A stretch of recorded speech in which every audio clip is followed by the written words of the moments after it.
Ayan ho, kakapanganak lang ho ni Marian ho. Mga ilang minuto pa lang nakalipas ho.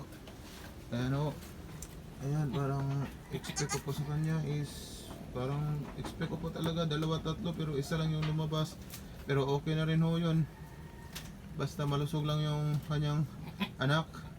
Tsaka meron pa hong natirang tubig ho. Ewan ko baka meron pa hong lalabas.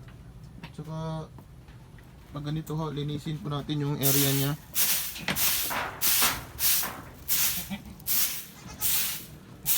Linisin po natin ang area ng ating bagong bisiro. Ano, yung mga maliliit na ibang kambing. May lalabas pa kaya?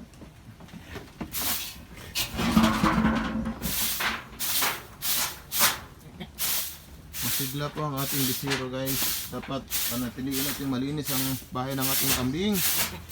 Para hindi sila ma-infection, makasakit.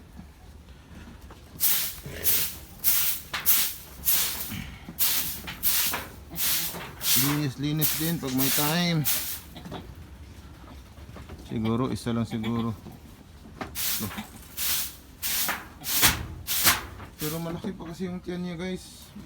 Expect ko po. Meron pang susunod. Ayan. Malaki ho kasing napakalaki ng didi niya. So parang bola talaga ng basketball. Naku, tiba-tiba si Kidi nito. Kidi.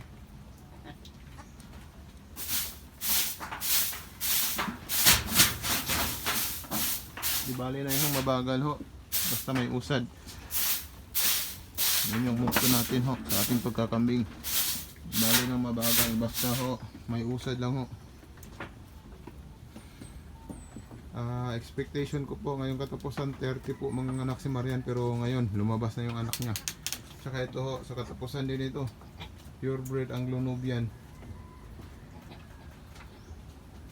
So I think sa bilang ko po is 147, 48 days ata lumabas na siya. So depende po talaga sa breed ho ng kambing. Ito si Marian ho kasi is Boer Anglo po ito, o tinatawag nilang Boang. So yun, depende talaga sa breed ng kambing. Hindi talaga, minsan hindi talaga eksakto yung 150 days. Ito si Marian is 147 lang ata. Yan o, mahal na, mahal na yung anak niya o.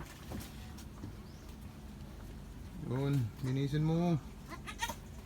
Pero panatiliin lang natin malinis yung area ni Marian ho. At dapat masarap, masustansya yung mga pagkain nila.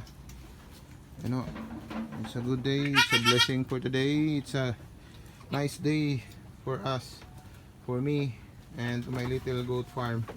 Yan o, sana ho, supportahan nyo po ang aking page po. Kahit pakifollow na lang ho, pakishare ng video ko po. Napakalaking tulong na po yun sa aking page po. Thank you po, at maraming salamat.